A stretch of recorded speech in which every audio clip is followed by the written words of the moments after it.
Welcome to the AI Alignment Podcast. I'm Lucas Perry. Today, we have a conversation with Iason Gabriel about a recent paper that he wrote titled Artificial Intelligence, Values, and Alignment. This episode primarily explores how moral and political theory are deeply interconnected with the technical side of the AI alignment problem and important questions related to that interconnection. We get into the problem of dealing with a plurality of preferences and philosophical views, the is-ought problem, metaethics, how political theory can be helpful for resolving disagreements, what it is that we're trying to align AI systems to, the importance of establishing a broadly endorsed procedure and set of principles for alignment, and we end on exploring the long reflection. This was a very fun and informative episode. Iason has succeeded in bringing new ideas and thought to the space of moral and political thinking in AI alignment, and I think you'll find this episode enjoyable and valuable. If you don't already follow us, you can subscribe to this podcast on your preferred podcasting platform by searching for The Future of Life or following the links on the page for this podcast. Iason Gabriel is a senior research scientist at DeepMind, where he works in the ethics research team. His research focuses on the applied ethics of artificial intelligence, human rights, and the question of how to align technology with human values. Before joining DeepMind, Iason was a fellow in politics at St. John's College, Oxford.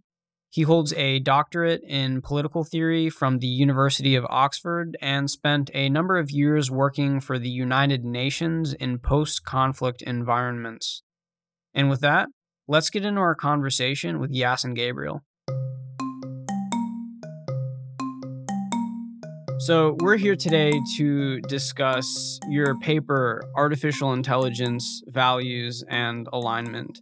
To start things off here, I'm interested to know what you found so compelling about the problem of AI values and alignment, and generally just what this paper is all about. Yeah, thank you so much for inviting me, Lucas. So this paper is in broad brushstrokes about how we might think about aligning AI systems with human values. And I wrote this paper because I wanted to bring different communities together. So on the one hand, I wanted to show machine learning researchers that there were some interesting normative questions about the value configuration we align AI with that deserve further attention. At the same time, I was keen to show political and moral philosophers that AI was a subject that provoked real philosophical reflection, and that this is an enterprise that is worthy of their time as well. Let's pivot into what the problem is then that technical researchers and people interested in normative questions and philosophy can both contribute to. So what is your view then on what the AI alignment problem is and the two parts you believe it to be composed of? In broad brushstrokes, I understand the challenge of value alignment in a way that's similar to Stuart Russell, who says that the ultimate aim is to ensure that powerful AI is properly aligned with human values. I think that when we reflect upon this in more detail, it becomes clear that the problem decomposes into two separate parts. The first is the technical challenge of trying to align powerful AI systems with human values. And the second is the normative question of what or whose values we try to align AI systems with. Oftentimes, I also see a lot of reflection on AI policy and AI governance as being a core issue to also consider here, given that people are concerned about things like race dynamics and unipolar versus multipolar scenarios with regards to something like AGI. What are your thoughts on this? And I'm curious to know why you break it down into technical and normative without introducing political or governance issues. Yeah, so this is a really interesting question, and I think that one we'll probably discuss at some length later about the role of politics in creating aligned AI systems. Of course, in the paper, I suggest that an important challenge for people who are thinking about value alignment is how to reconcile the different views and opinions of people, given that we live in a pluralistic world, and how to come up with a system for aligning AI systems that treats people fairly despite that difference. In terms of practicalities, I think that people envisage alignment in different ways. Some people imagine that there will be a human parliament or a kind of centralized body that can give very coherent and sound value advice to AI systems. And essentially that the human element will take care of this problem of pluralism and just give AI very, very robust guidance about things that we've all agreed upon are the best thing to do. At the same time, there's many other visions for AI or versions of AI that don't depend upon that human parliament being able to offer such cogent advice. So we might think that there are worlds in which there's multiple AIs, each of which has a human interlocutor. Or we might imagine AI is working in the world to achieve constructive ends, and that it needs to actually be able to perform these value calculations or this value synthesis as part of its kind of default operating procedure. And I think it's an open question what kind of AI system we're discussing, and that probably the political element understood in terms of real world political institutions will need to be tailored to the vision of AI we have in question. All right. So, can you expand then a bit on the relationship between the technical and normative aspects of AI alignment? A lot of the focus is on the normative part of the value alignment question, trying to work out which values to align AI systems with, whether it is values that really matter, and how this can be decided. I think this is also relevant when we think about the technical design of AI systems, because I think that most technologies are not value agnostic. So sometimes when we think about AI systems, we assume that they'll have this general capability and that it will almost be trivially easy for them to align with different moral perspectives or theories. Yet when we take a ground level view and we look at the way in which AI systems are being built, there's various path dependencies that are setting in, and there's different design architectures that will make it easier to follow one moral trajectory rather than the other. So, for example, if we take a reinforcement learning paradigm, which focuses on teaching agents tasks by enabling them to maximize reward in the face of uncertainty over time, a number of commentators have suggested that that model fits particularly well with a kind of utilitarian decision theory, which aims to promote happiness over time in the face of uncertainty. That it would actually struggle to accommodate a moral theory that embodies something like rights or hard constraints.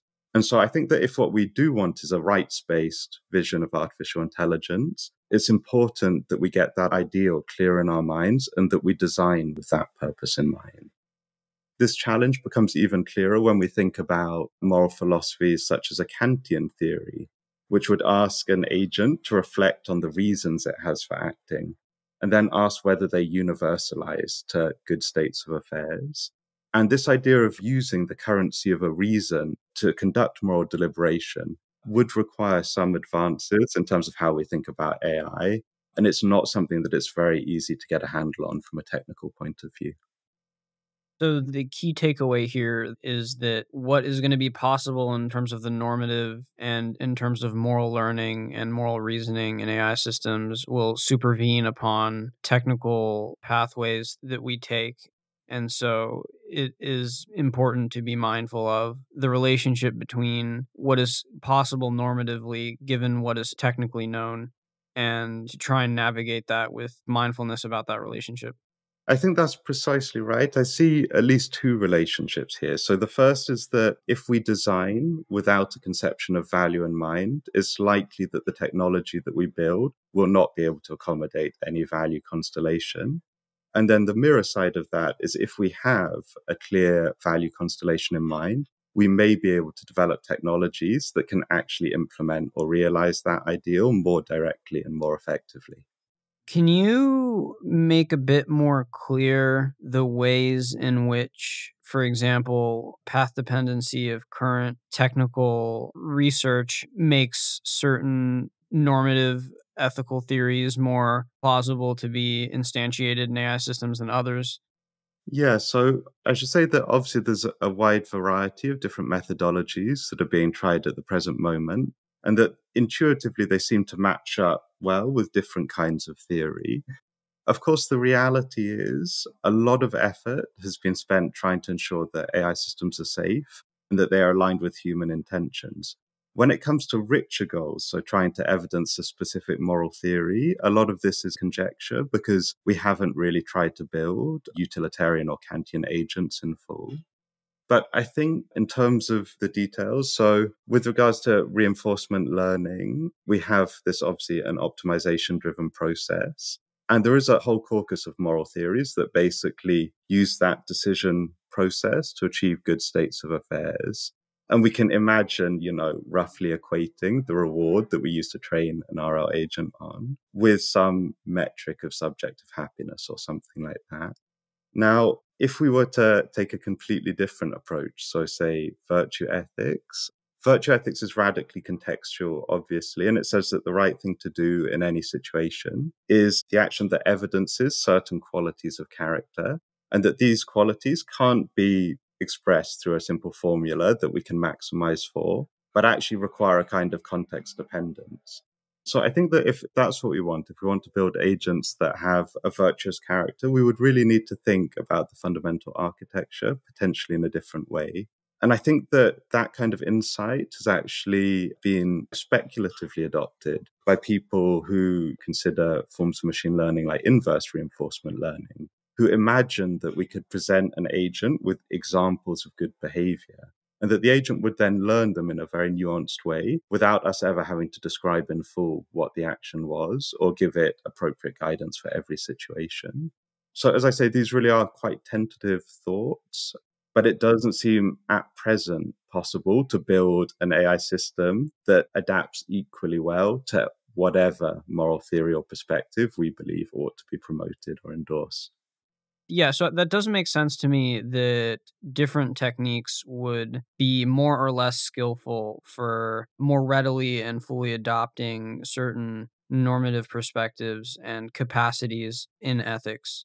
I guess the part that I was just getting a little bit tripped up on is that I was imagining that if you have an optimizer being trained off something like maximize happiness, then given the massive epistemic difficulties of running an actual utilitarian optimization process that is only thinking at the level of happiness and how impossibly difficult that would be, that like human beings who are consequentialists, it would then, through gradient descent or being pushed and nudged from the outside or something, would find virtue ethics and deontological ethics, and that those could then be run as a part of its world model such that it makes the task of happiness optimization much easier. But I see how intuitively it more obviously lines up with utilitarianism, and then how it would be more difficult to get it to find other things that we care about, like virtue ethics or deontological ethics. Does that make sense? Yeah, I mean, it's a very interesting conjecture that if you set an agent off with the learned goal of trying to maximize human happiness, that it would almost by necessity learn to accommodate other moral theories and perspectives. Kind of suggests that there is a core driver which animates moral inquiry, which is this idea of collective welfare being realized in a sustainable way. And that might be plausible from an evolutionary point of view, but there's also other aspects of morality that don't seem to be built so clearly on what we might even call the pleasure principle. And so I'm not entirely sure that you would actually get to a rights-based morality if you started out from those premises. What are some of these things that don't line up with this pleasure principle, for example?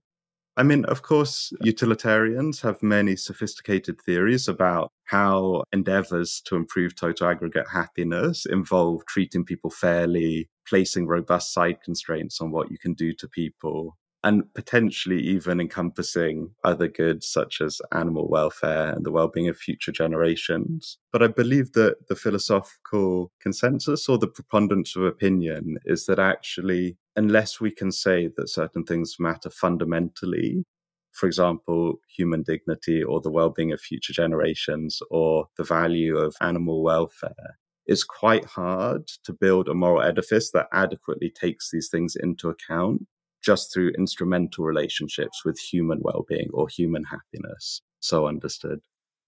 So then we have this technical problem of how to build machines that have the capacity to do what we want them to do and to help us figure out what we would want us to get the machines to do. An important problem that comes in here is the is-ought distinction by Hume, where we have, say, facts about the world on one hand, is statements. We can even have is statements about people's preferences and meta preferences and the collective state of all normative and metaethical views on the planet at a given time, and the distinction between that and ought, which is a normative claim synonymous with should and is kind of the basis of morality, and the tension there between what assumptions we might need to get morality off of the ground and how we should interact with a world of facts and a world of norms, and how they may or may not relate to each other for creating a science of well-being or not even doing that. So how do you think of coming up with an appropriate alignment procedure that is dependent on the answer to this distinction? Yeah, so that's a fascinating question. So I think that the is ought distinction is quite fundamental, and it helps us answer one important query, which is whether it's possible to solve the value alignment question simply through an empirical investigation of people's existing beliefs and practices. And if you take the is-ought distinction seriously, it suggests that no matter what we can infer from studies of what is already the case, so what people happen to prefer or happen to be doing, we still have a further question, which is, should that perspective be endorsed? Is it actually the right thing to do? And so there's always this critical gap. It's a space for moral reflection and moral introspection, and a place in which error can arise. So we might even think that if we studied all the global beliefs of different people and found that they agreed upon certain axioms or moral properties, that we could still ask, are they correct about those things? And if we look at historical beliefs, we might think that there was actually a global consensus on moral beliefs or values that turned out to be mistaken.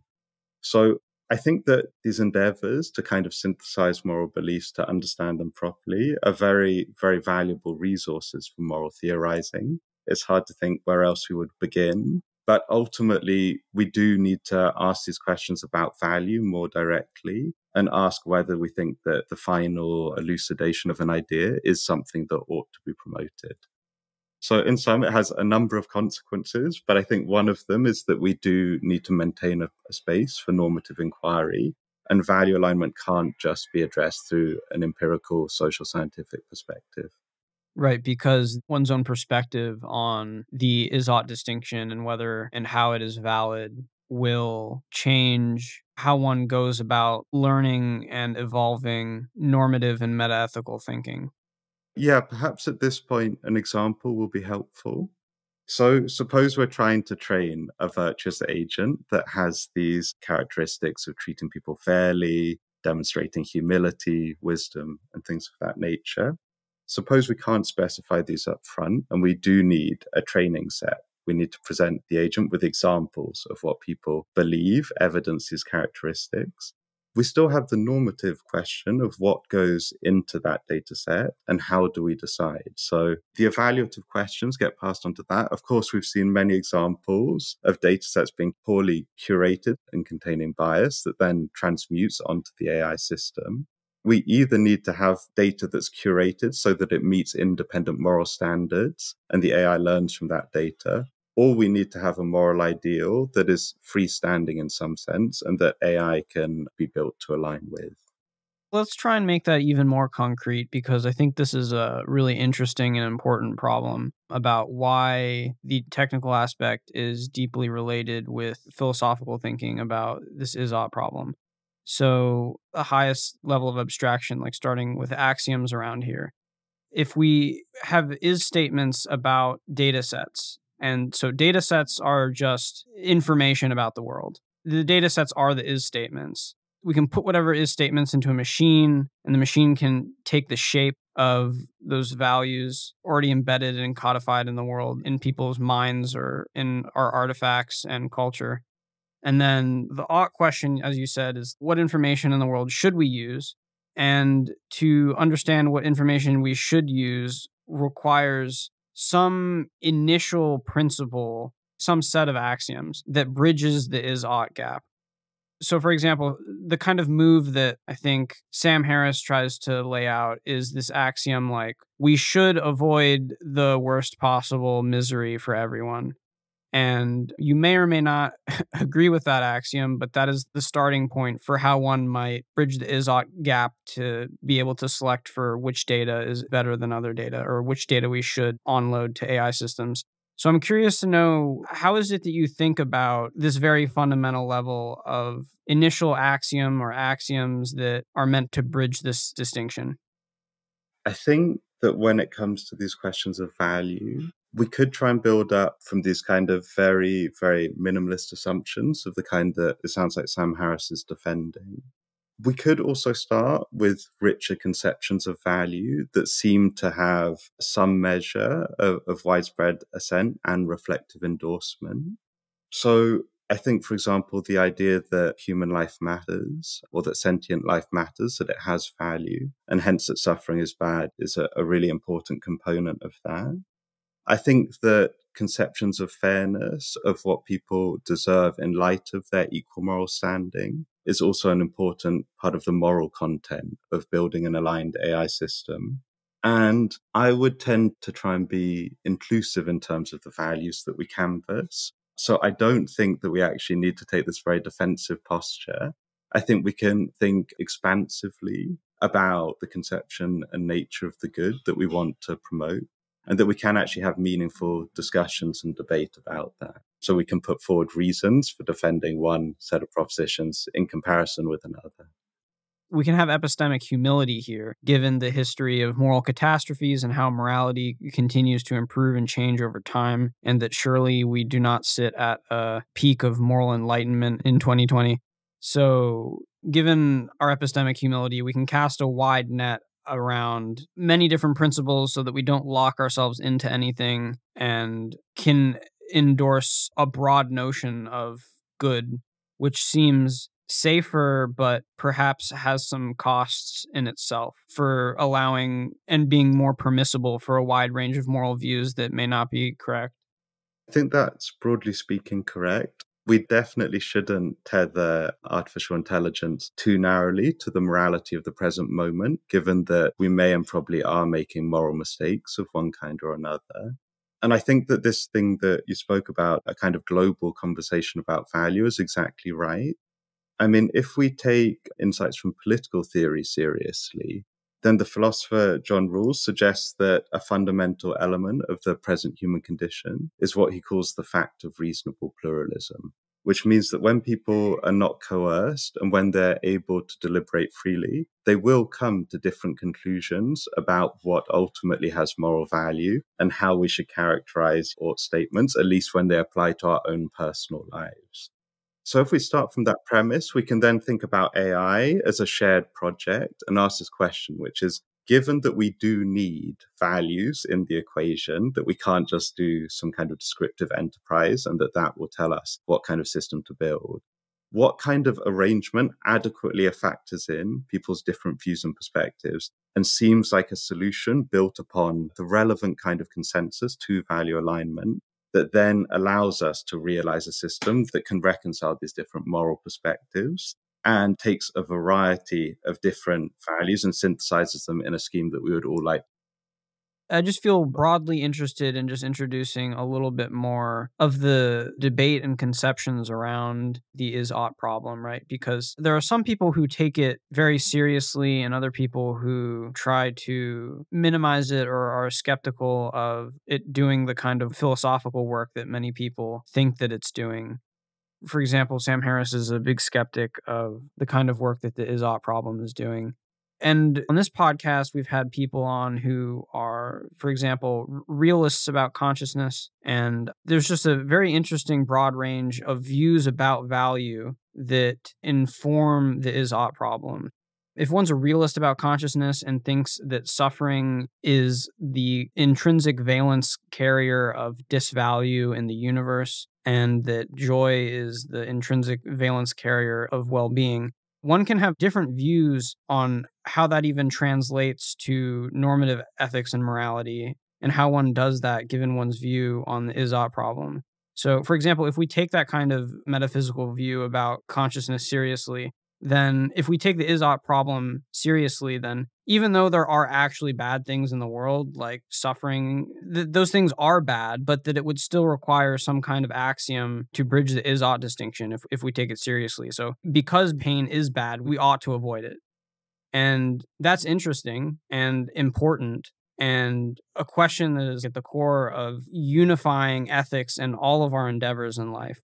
And if you don't take the is-ought problem seriously, then you can just be like, because I understand the way that the world is, by the very nature of being a sentient being and understanding the nature of suffering, there's no question about the kind of navigation problem that I have. Even in the very long term, the answer to how one might resolve the is-ought problem would potentially be a way of unifying all of knowledge and endeavor. All the empirical sciences would be unified conceptually with the normative, right? And then there's no more conceptual issues. So I think I'm just trying to illustrate the power of this problem and distinction, it seems. It's a very interesting set of ideas.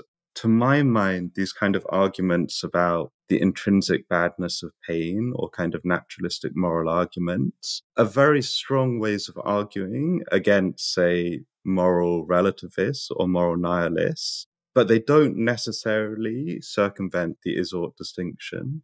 Because, for example, the claim that pain is bad is referring to a normative property. So if you say pain is bad, therefore it shouldn't be promoted, like, that's completely compatible with believing that we can't deduce moral arguments from purely descriptive premises. So I don't really believe that the is-ought distinction is a problem. I think that it's always possible to make arguments about values, and that that's precisely what we should be doing.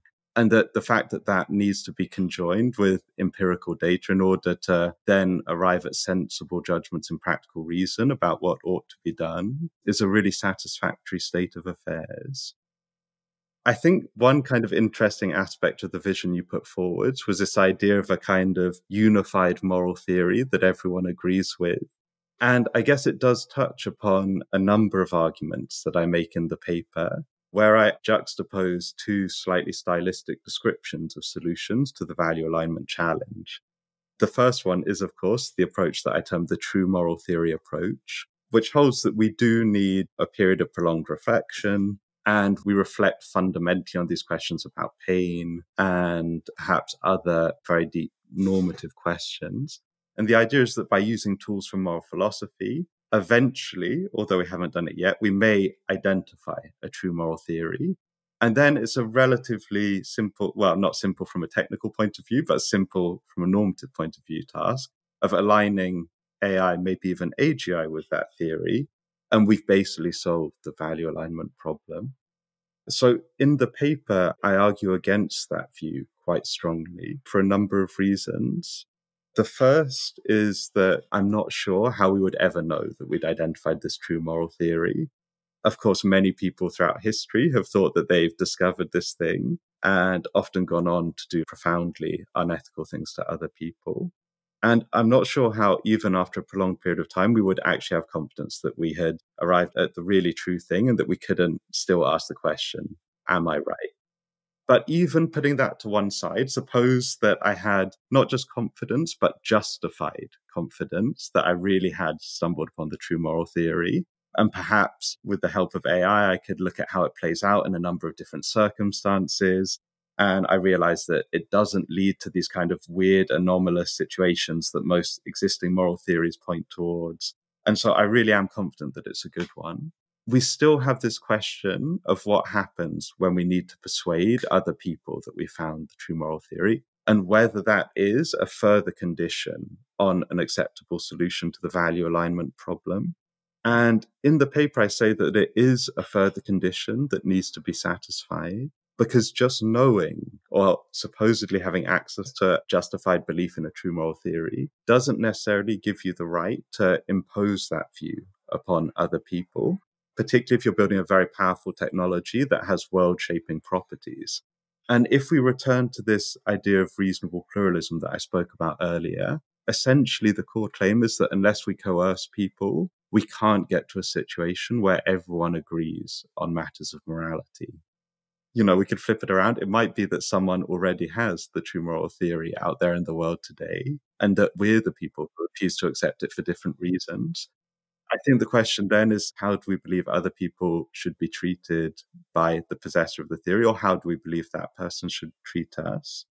Now, one view that I guess in political philosophy is often attributed to Jean-Jacques Rousseau.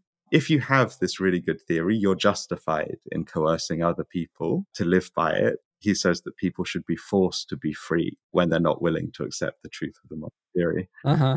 Of course, it's something that has come in for fierce criticism. I mean, my own perspective is that actually we need to try and minimize this challenge of value imposition for powerful technologies because it becomes a form of domination. So the question is, how can we solve the value alignment problem in a way that avoids this challenge of domination? And in that regard, we really do need tools from political philosophy, which is particularly within the liberal tradition, has tried to answer this question of how can we all live together on reasonable terms that preserve everyone's capacity to flourish, despite the fact that we have variation in what we ultimately believe to be just, true, and right. So to bring things a bit back to where we're at today and how things are actually going to start changing in the real world as we move forward, what do you view as the kinds of systems that would be and are subject to something like an alignment procedure? Does this start with systems that we currently have today? Does it start with systems soon in the future? Should it have been done with systems that we already have today, but we failed to do so? What is your perspective on that? To my mind, the challenge of value alignment is one that exists for the vast majority, if not all, technologies. And it's one that's becoming more pronounced as these technologies demonstrate higher levels of complexity and autonomy. So, for example, I believe that many existing machine learning systems encounter this challenge quite forcefully and that we can ask meaningful questions about it. So I think in previous discussion, we may have had this example of a recommendation system come to light. And, even if we think of something that seems really quite prosaic, so say a recommendation system for what films to watch or what content to be provided to you, I think the value alignment question actually looms large because it could be designed to do very different things.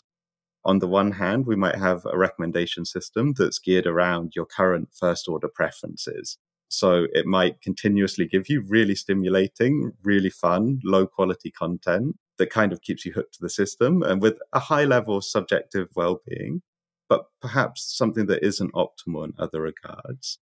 Then we can think about other possible goals for alignment. So we might say that actually these systems should be built to serve your second order desires.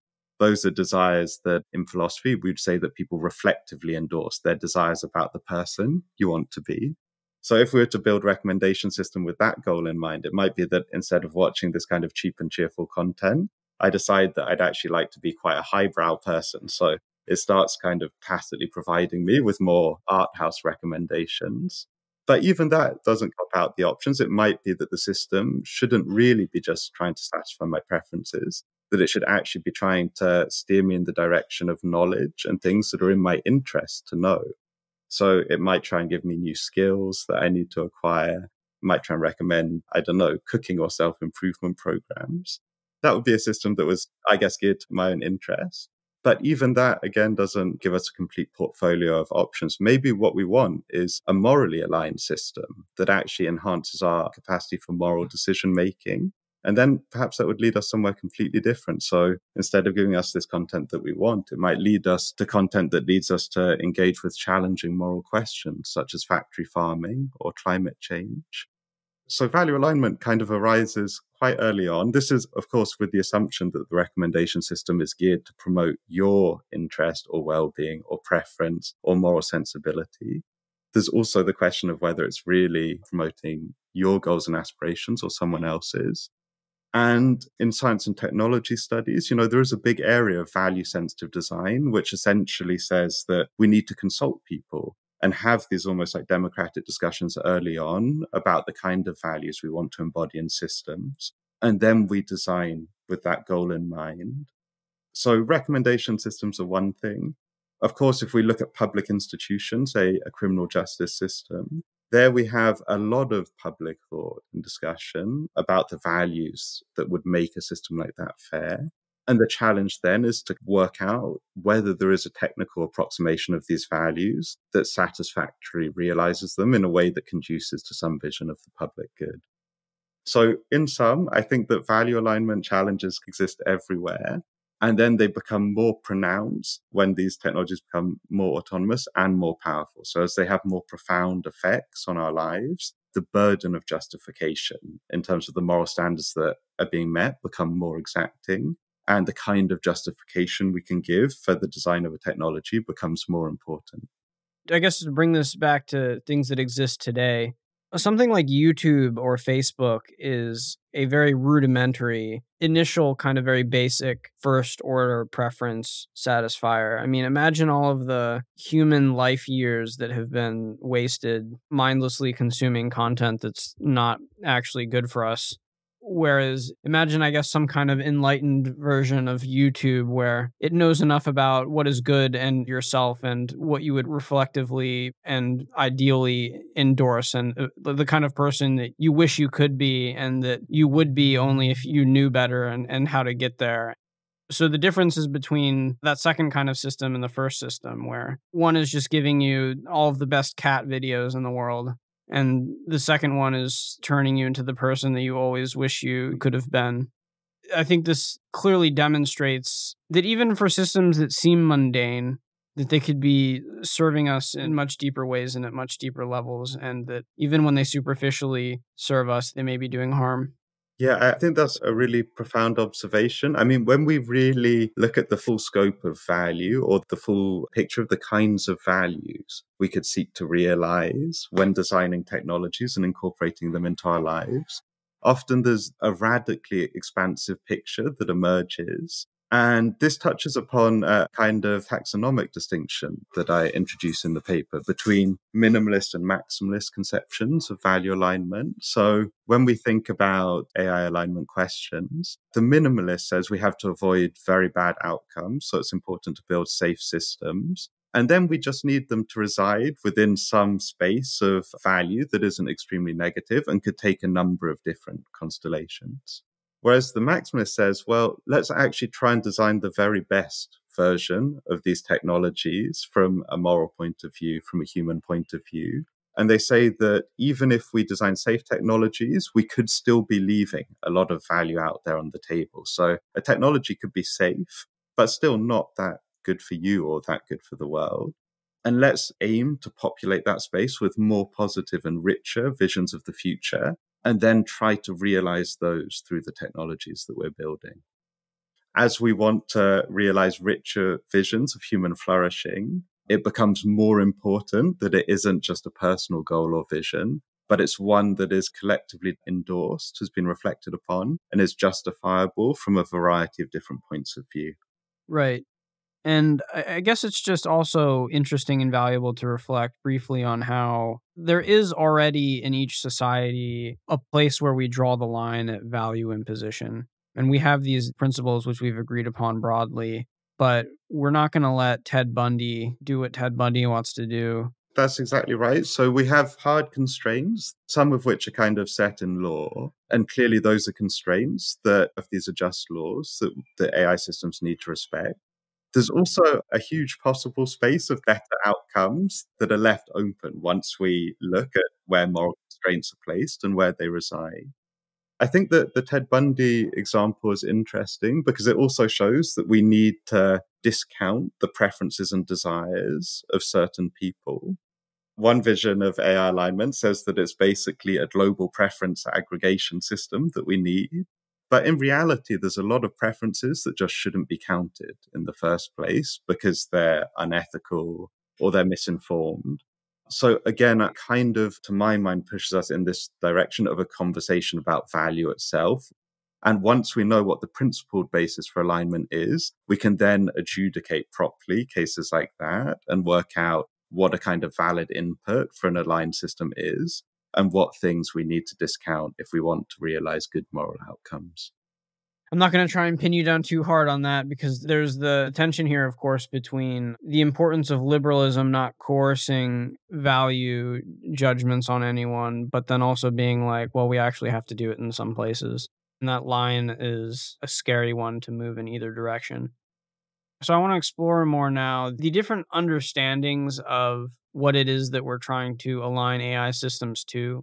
So broadly, people and I use a lot of different words here without perhaps being super specific about what we mean. People talk about values and intentions and idealized preferences and things of this nature. So can you be a little bit more specific here about what you take to be the goal of AI alignment? The goal of it being, what is it that we're trying to align systems to? Yeah, absolutely. So we've touched upon some of these questions already tacitly in the preceding discussion. Of course, in the paper, I argue that when we talk about value alignment, this idea of value is often a placeholder for quite different ideas, as you said. And I actually present a taxonomy of options that I can take us through in a fairly thrifty way. So I think the starting point for creating aligned AI systems is this idea that we want AI that's able to follow our instructions. But that has a number of shortcomings, which Stuart Russ and others have documented, which tend to center around this challenge of excessive literalism. So if an AI system literally does what we ask it to without an understanding of context, side constraints, and nuance, often this will lead to problematic outcomes, with the story of King Midas being the classic cautionary tale. Wishing that everything he touched turns to gold, everything turns to gold, then you have a disaster of one kind or another. So, of course, instructions are not sufficient. What you really want is AI that's aligned with the underlying intention. So I think that often in the podcast, people have talked about intention alignment as an important goal of AI systems. And I think that it's precisely right to dedicate a lot of technical effort to close the gap between a kind of idiot savant AI that pursues just instructions in this dumb way and the kind of more nuanced, intelligent AI that can follow an intention. But we might wonder whether aligning AI with an individual collective intention is actually sufficient to get us to the really good outcomes, the kind of maximalist outcomes that I'm talking about. And I think that there's a number of reasons why that might not be the case. So, of course, to start with, just because an AI can follow an intention doesn't say anything about the quality of the intention that's being followed. We can form intentions on an individual collective basis to do all kinds of things, some of which might be incredibly foolish or malicious, some of which might be self-harming, some of which might be unethical. And we've got to ask this question of whether we want AI to follow us down that path when we come up with schemes of that kind. And there's various ways we might try to address those bundle of problems. I think intentions are also problematic from a kind of technical and phenomenological perspective because they tend to be incomplete. So if we look at what an intention is, it's roughly speaking a kind of partially filled out plan of action that commits us to some end. And if we imagine that AI systems are very powerful, they may encounter situations or dilemmas or option sets that are in this space of uncertainty, where it's just not clear what the original intention was. And they might need to make the right kind of decision by default. So they might need some intuitive understanding of what the right thing to do is. So my intuition is that we do want AI systems that have some kind of richer understanding of the goals that we would want to realize in whole. So I think that we do need to look at other options. It is also possible that we would form the intention for the AI to do something that explicitly requires an understanding of morality. So we may ask it to do things, like promote the greatest good in a way that is fundamentally ethical. Then it needs to step into this other terrain of understanding preferences, interests, and values. I think we need to explore that terrain for one reason or another. Of course, one thing that people talk about is this kind of learning from revealed preferences. So perhaps in addition to the things that we directly communicate, the AI could observe our behavior and make inferences about what we want that help fill in the gap. So maybe it could watch you in your public life, hopefully not private life, and make these inferences that actually it should create this very good thing. So that takes into the domain of trying to learn from things that it observes. But I think that preferences are also quite a worrying data point for AI alignment, at least revealed preferences, because they contain many of the same weaknesses and shortcomings that we can ascribe to individual intentions. What is a revealed intention again? So revealed preferences are preferences that are revealed through your behavior. So I observe you doing A or B, and from that choice, I conclude that you have a deeper preference for the thing that you choose. And the question is, if we just watch people, can we learn all the background information we need to create ethical outcomes? Yeah, absolutely not. Yeah, exactly. As your Ted Bundy example nicely illustrated, not only is it very hard to actually get useful information from observing people about what they want, but what they want can often be the wrong kind of thing for them or for other people. Yeah, I have to hire people to spend some hours with me every week to tell me from the outside how I may be acting in ways that are misinformed or self-harming. So instead of revealed preferences, we need something like rational or informed preferences, which is something you get through therapy or counseling or something like that. Well, that's an interesting perspective. I guess there's a lot of different theories about how we get to ideal preferences. But the idea is that we don't want to just respond to what people are in practice doing. We want to give them the sort of thing that they would aspire to if they were rational and informed at the very least. So not things that are just a result of mistaken reasoning or poor quality information. And then there's very interesting, like philosophical and psychological question about what the content of those ideal preferences are, and particularly what happens when you think about people being properly rational. So to return to David Hume, who often the is-or distinction is attributed to, he has the conjecture that someone can be fully informed and rational and still desire pretty much anything at the end of the day, that they could want something hugely destructive for themselves or other people. Of course, Kantians, and in fact, a lot of moral philosophers believe that rationality is not just a process of joining up beliefs and value statements in a certain fashion, but it also encompasses a substantive capacity to evaluate ends. So obviously, Kantians have a theory about rationality ultimately requiring you to reflect on your ends and ask if they universalize in a positive way. But the thing is, that's highly, highly contested. So I think ultimately, if we say we want to align AI with people's ideal and rational preferences, it leads us into this question of what rationality really means. And we don't necessarily get to the kind of answers that we want to get to. Yeah, that's a really interesting and important thing. I've never actually considered that. For example, someone who might be a moral anti-realist would probably be more partial to the view that rationality is just about linking up beliefs and epistemics and decision theory with goals. And goals are something that you're just given and embedded with, and that there isn't some correct evaluative procedure for analyzing goals beyond whatever meta preferences you've already inherited. Whereas a realist might say something like the other view, where rationality is about beliefs and ends, but also about perhaps more concrete standard or method for evaluating which ends are good ends. Is that the way you view it? Yeah, I think that's a very nice summary. The people who believe in substantive rationality tend to be people with a more realist moral disposition. If you're profoundly anti-realist, you basically think that you have to stop talking in the currency of reason. So you can't tell people they have a reason not to act in a kind of unpleasant way to each other or even to do really heinous things. You have to say to them something different, like, wouldn't it be nice if we could realize this positive state of affairs? And I think ultimately we can get to views about value alignment that satisfy these two different groups. We can create aspirations that are well reasoned from different points of view and also create scenarios that meet the kind of wouldn't it be nice criterion. But I think it isn't going to happen if we just double down on this question of whether rationality ultimately leads to a single set of ends or a plurality of ends or no consensus whatsoever. All right. That's quite interesting. Not only do we have difficult and interesting philosophical ground in ethics, but also in rationality and how these are interrelated. Absolutely. I think they're very closely related. So actually, the problems we encounter in one domain, we also encounter in the other. And I'd say in my kind of lexicon, they all fall within this question of practical rationality and practical reason. So that's deliberating about what we ought to do, either because of explicitly moral considerations or a variety of other things that we factor up in judgments of that kind. All right. Two more on our list here to hit are interests and values.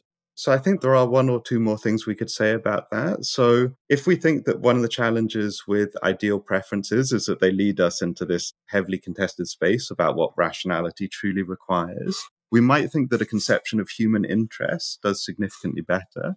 So if we think about AI being designed to promote human interests or well-being or flourishing, I would suggest that as a matter of empirical fact, there's significantly less disagreement about what that entails.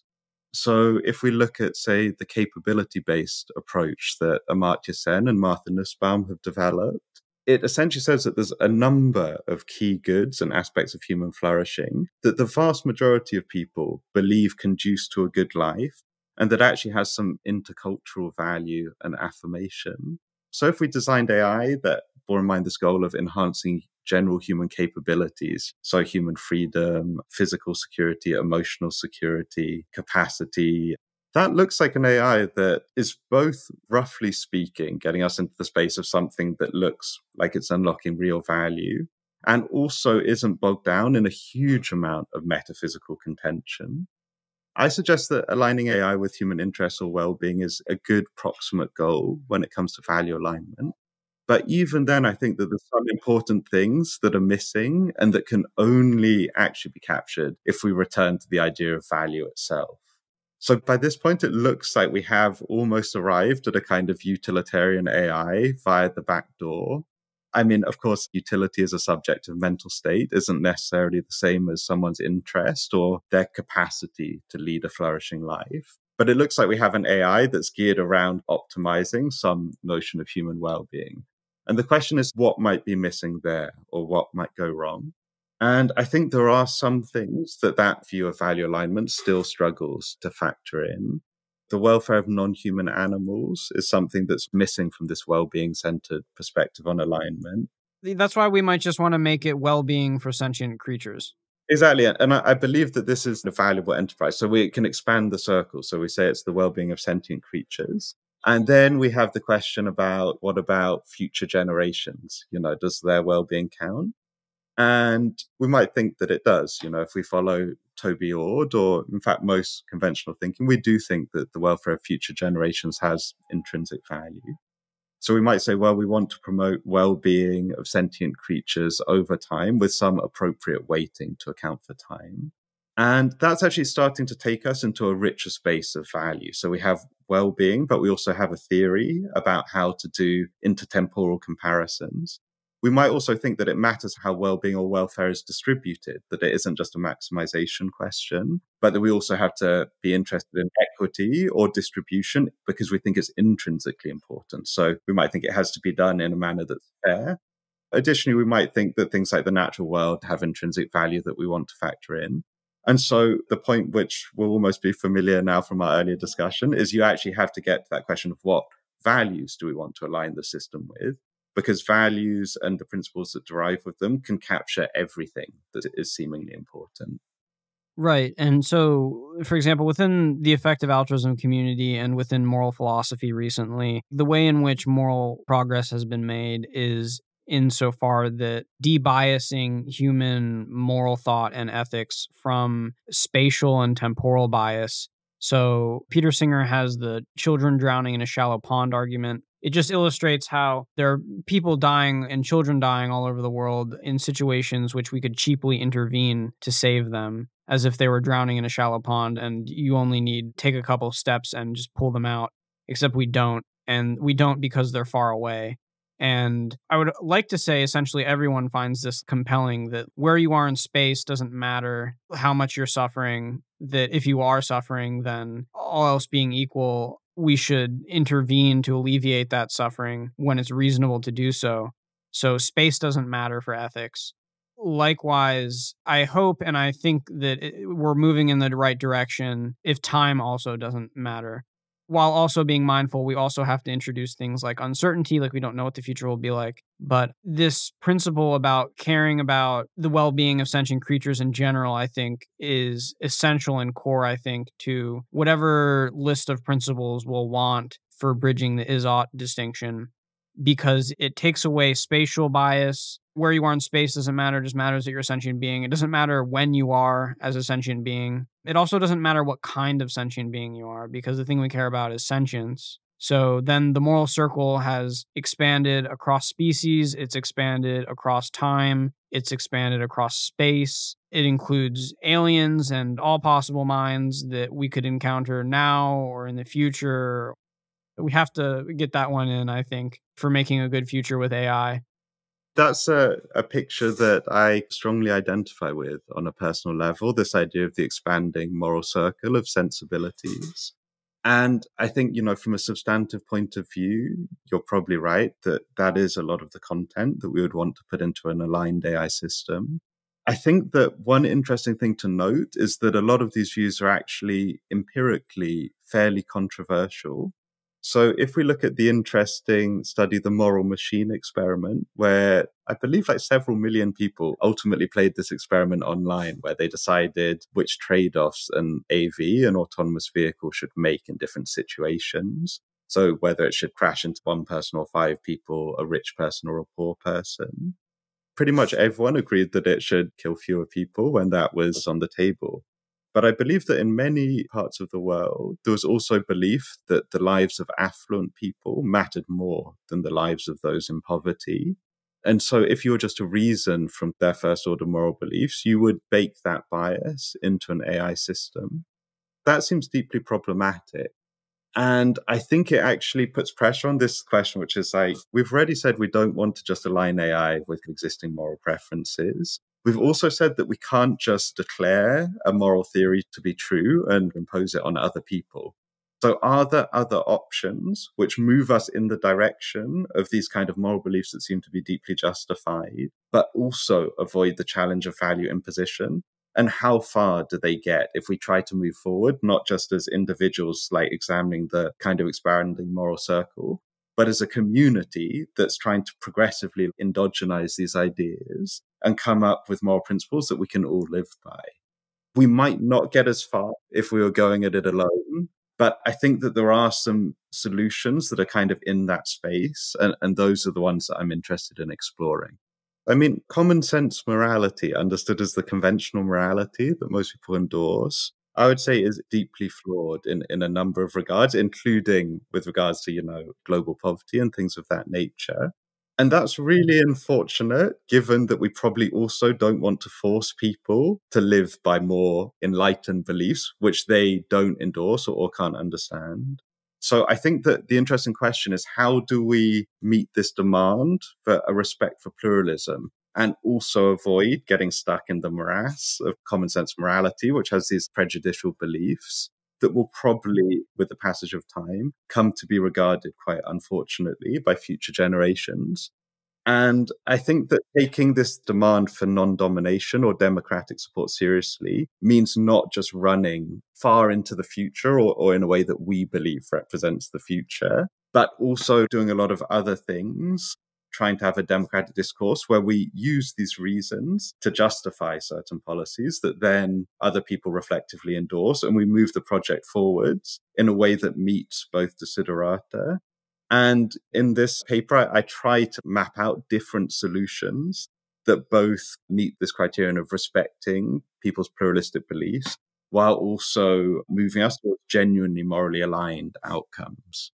So now the last question that I want to ask you here then on the goal of AI alignment is, do you view a needs-based conception of human well-being as a subcategory of interest-based value alignment?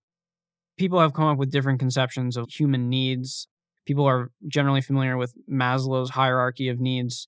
And I mean, as you go up the hierarchy, it will become more and more contentious. But everyone needs food and shelter and safety. And then you need community and meaning and spirituality and things of that nature. So how do you view or fit a needs-based conception in? Because some needs are obviously undeniable relative to others. Broadly speaking, a needs-based conception of well-being is in that space we already touched upon. So the capabilities-based approach and the needs-based approach are quite similar. But I think that what you're saying about needs potentially points to a solution to this kind of dilemma that we've been talking about. If we're going to ask this question of what does it mean to create principles for AI alignment that treat people fairly despite their different views, one approach we might take is to look for commonalities that also seem to have moral robustness or substance to them. So within the parlance of political philosophy, we'd call this an overlapping consensus approach to the problem of political and moral decision making.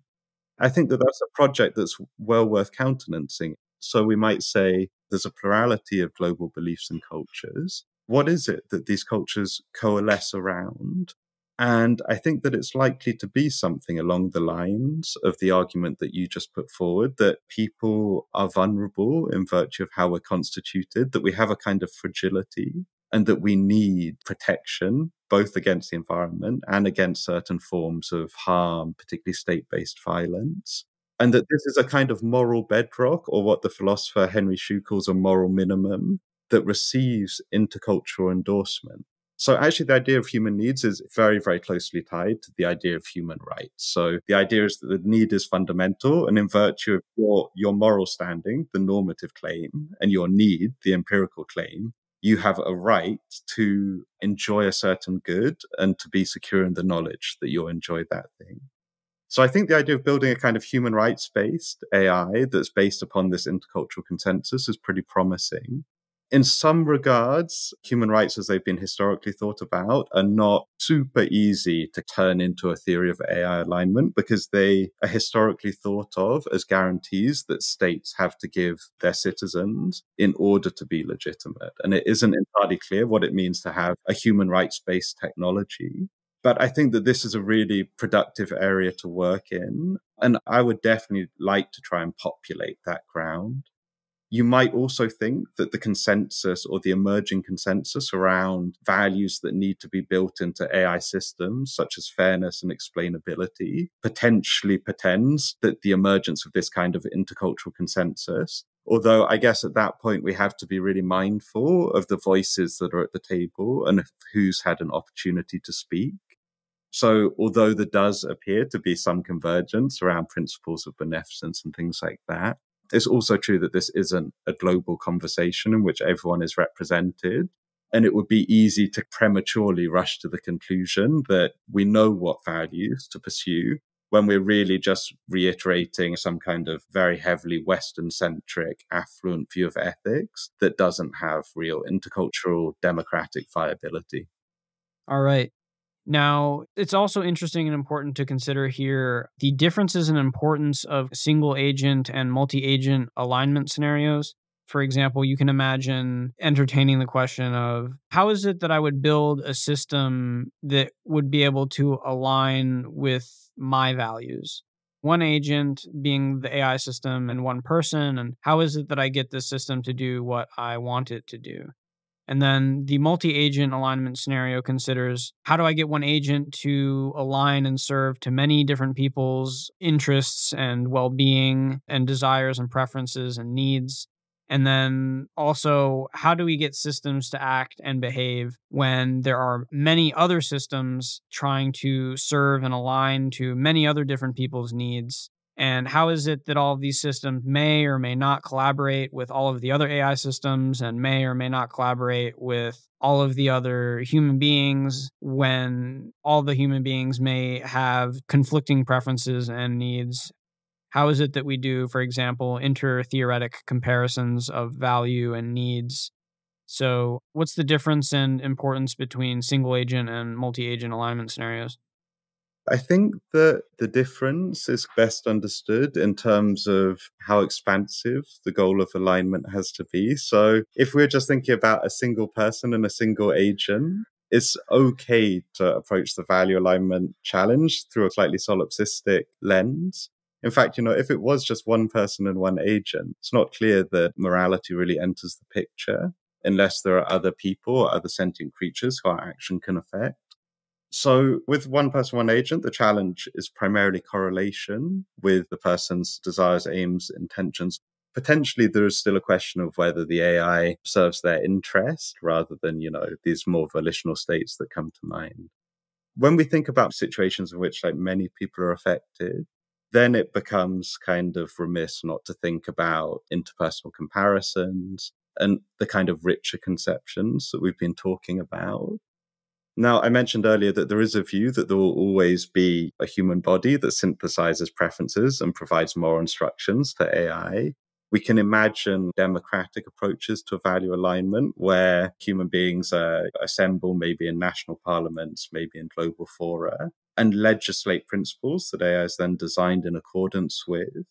I think that's actually a very promising approach. You would want it to be informed by moral reflection and people offering different kinds of moral reasons that support one approach rather than the other. But that seems to be important for multi-person situations and is probably actually a necessary condition for powerful forms of AI. Because, when AI has a profound effect on people's lives, these questions of legitimacy also start to emerge. So not only is it doing the right thing, but is it doing the sort of thing that people would consent to? And is it doing the sort of thing that people actually have consented to? And I think that when AI is used in certain forum, then these questions of legitimacy come to the top. There's a bundle of different things in that space. Yeah, I mean, it seems like a really, really hard problem. When you talk about creating some kind of national body and I think you said international fora, do you wonder that some of these vehicles might be overly idealistic given what may happen in the world where there's national actors competing and capitalism driving things forward relentlessly? And this problem of multi-agent alignment seems very important and difficult, and that there are forces pushing things such that it's less likely that it happens. When you talk about multi-agent alignment, are you talking about the alignment of an ecosystem that contains multiple AI agents? Or are you talking about how we align an AI agent with the interests and ideas of multiple parties? So many humans, for example. I'm interested and curious about both. I think there's different considerations that arise for both sets of questions, but there are also some things that we can speak to that pertain to both of them. Do they both count as multi-agent alignment scenarios in your understanding of the definition? From a technical point of view, it makes perfect sense to describe them both in that way. I guess when I've been thinking about it, curiously, I've been thinking of multi-agent alignment as an agent that has multiple parties that it wants to satisfy. But when we look at machine learning research, multi-agent usually means many AI agents running around in a single environment. So I don't see any kind of language-based reason to opt for one rather than the other. With regards to this question of idealization and real world practice, I think it's an extremely interesting area. And the thing I would say is this is almost one of those occasions where potentially the is-ought distinction comes to our rescue. So the question is, does the fact that the real world is a difficult place affected by divergent interests mean that we should level down our ideals and conceptions about what really good and valuable AI would look like? And there are some people who have what we term practice dependent views of ethics who say, absolutely, we should adjust our conception of what the ideal is. But as you'll probably be able to tell by now, I hold a kind of different perspective. In general, I don't think it is problematic to have big ideals and rich visions of how value can be unlocked. And that partly ties into the reasons that we spoke about for thinking that the technical and the normative are interconnected. So if we preemptively level down, we'll probably design systems that are less good than they could be. And when we think about a design process spanning decades, we really want that kind of ultimate goal, the shining star of alignment, to be something that's quite bright and can steer our efforts towards it. If anything, I would be slightly worried that because these human parliaments and international institutions are so riven by real world politics, that they might not give us the kind of most fully actualized set of ideal aspirations to aim for. And that's why philosophers like, of course, John Rawls actually propose that we need to think about these questions from a hypothetical point of view. So we need to ask, what would we choose if we weren't living in a world where we knew how to leverage our own interests? And that's how we identify the real ideal that is acceptable to people regardless of where they're located, and also can then be used to steer non-ideal theory or the kind of actual practice in the right direction. So if we have an organization that is trying its best to create aligned and beneficial AGI systems, reasoning about what principles we should embed in it from behind Rawls's veil of ignorance, you're saying, would have hopefully the same practical implications as if we had a functioning international body for coming up with those principles in the first place. Possibly. I mean, I'd like to think that ideal deliberation would lead them in the direction of impartial principles for AI. It's not clear whether that is the case. I mean, it seems that at its very best, international politics has led us in the direction of a kind of human rights doctrine that both accords individuals protection regardless of where they live and defends the strong claim that they have a right to subsistence and other forms of flourishing. If we use the veil of ignorance experiment, I think for AI, it might even give us more than that, even if a real world parliament never got there. For those of you who are not familiar with this, the philosopher John Rawls says that when it comes to choosing principles for a just society, what we need to do is create a situation in which people don't know where they are in that society or what their particular interest is. So they have to imagine that they're from behind a veil of ignorance. They select principles for that society that they think will be fair, regardless of where they end up.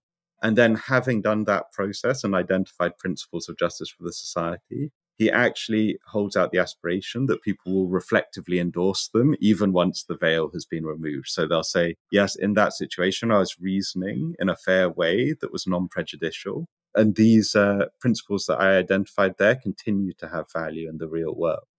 And we can say what would happen if people were asked to choose principles for artificial intelligence from behind a veil of ignorance, where they didn't know whether they were going to be rich or poor, Christian, utilitarian, Kantian, or something else. And I think there, some of the kind of common sense material would be surfaced. So people would obviously want to build safe AI systems.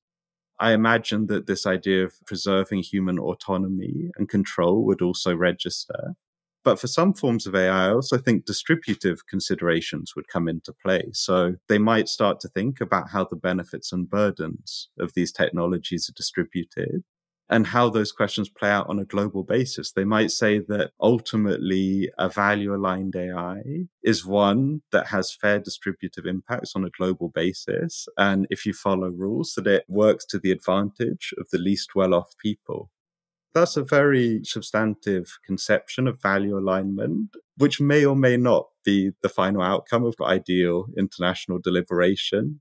Maybe the international community will get to global justice eventually, or maybe it's just too thoroughly affected by nationalist interests and other kinds of, what to my mind are kind of distortionary effects that mean that it doesn't quite get there. But I think that this is definitely the space that we want the debate to be taking place in, and that actually there has been real progress in identifying collectively endorsed principles for AI that give me hope for the future. Not only that we'll get good ideals, but that people might agree to them and that they might get democratic endorsement and that they might be actionable and the sort of thing that can guide real world AI design. Can you add a little bit more clarity on the philosophical questions and issues which single and multi-agent alignment scenarios supervene on? How do you do intertheoretic comparisons of value if people disagree on normative or metaethical beliefs, or if people disagree on foundational axiomatic principles for bridging the is-ought gap? How is it that systems deal with that kind of disagreement? I'm hopeful that the three pictures that I outlined so far of the overlapping consensus between different moral beliefs, of democratic debate over a constitution for AI, and of selection of principles from behind a veil of ignorance are all approaches that carry some traction in that regard. So they try to take seriously the fact of real world pluralism, but they also, through different processes, tend to tap towards principles that are compatible with a variety of different perspectives.